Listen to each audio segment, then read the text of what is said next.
শতাধিক গুম ও খুনের মামলায় বরখাস্ত সেনা কর্মকর্তা জিয়াউল হাসানের বিরুদ্ধে অভিযোগ গঠনের শুনানির আদেশ 14 জানুয়ারি সকালে আন্তর্জাতিক অপরাধ ট্রাইব্যুনাল 1-এ জিয়াউল হাসানের আইনজীবী অভিযোগ গঠনের শুনানিতে বলেন, 15 বছর আগের ঘটনা এখন আনা হয়েছে, যার সঙ্গে আসামির সম্পৃক্ততা নেই।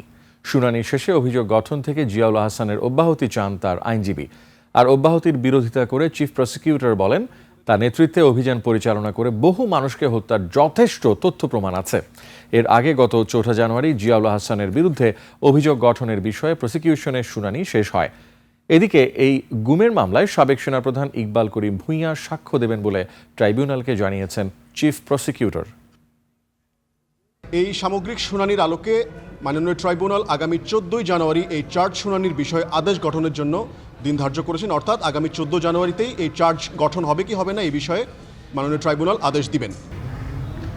এই মেজর জেনারেল রিটায়ার্ড জিয়াউল হাসানের কোনোরূপ সম্পৃক্ততা নাই, কোনো এভিডেন্স রাষ্ট্রপক্ষ ট্রাইব্যুনালে অদ্যাবধি উপস্থাপন করতে পারে নাই।